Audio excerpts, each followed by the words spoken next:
This Tuesday is primary day in Minnesota. Some key races include a rematch in Minnesota's 5th congressional district between Representative Ilhan Omar and former Minneapolis City Council member Don Samuels. In 2022, Omar almost lost that race to Samuels.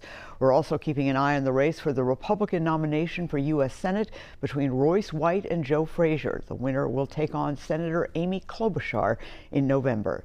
This morning, I talked to Minnesota Secretary of State Steve Simon about his concerns about election interference. Take a look.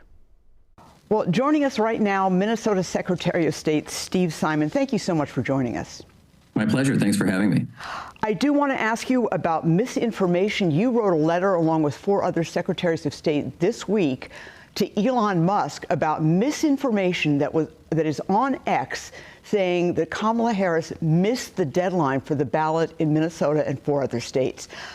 Tell us about that and why you're concerned. Yeah, I'm really concerned because we can't have this kind of misinformation out there. Look, this is a very specific situation. This is the platform itself that has an AI chatbot, meaning you ask it something and it will spit out an answer.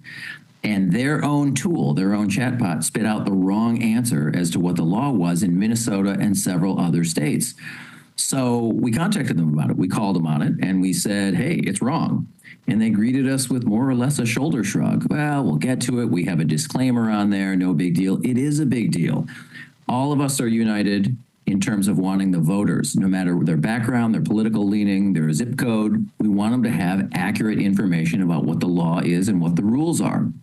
And when a company with global reach like this gives us the back of the hand, that's not a good thing, because next time, what will the error be? Maybe it will be someone asking where their polling place is or what the rules are for voter registration. So we really wanted to speak loudly and relatively early on to let them know they've got to correct this. But, you know, and you told, we spoke a little before we went on, Elon Musk hasn't answered you back. No, they have acknowledged that they've received the letter, but no response yet. And we had even a constructive solution instead of just pointing at the problem. We hope they'll consider that. There's another concern about campaign misinformation and deep fakes with the Trump campaign reporting they've been hacked. I know that you have worked very hard on this issue. You've testified before Congress. I mean, it just seems like there's not much people can do because people are moving ahead of our knowledge, and then we have to catch up to every hacker that's out there. Yeah, it's really disturbing no matter what the political party. The Trump campaign is claiming that it's been hacked. They believe, and we'll see whether that bears out, that it's Iran behind it. Remember, it was Russia behind a similar hack of the Hillary Clinton campaign 8 years ago. And I don't care what political party or who it is, that's disturbing for all Americans, whether you're a Democrat or Republican, to have a major political party or campaign hacked by a foreign adversary, if that ends up being true in this case. So it really is disturbing. It's a great lesson for all of us that we really have to be mindful of security when it comes to anything that we're doing. Or reading or seeing on anywhere on social media, because it's hard to tell. I mean, that looked very official. Right. I mean, I think more facts are going to come out here, but if it's true, it's really deeply disturbing. Also want to ask you quickly, you won a major legal fight this past week on the issue of, you'd been taken to court for this new law that allows people who have served their time for a felony to be able to vote again. It involves 50,000 people.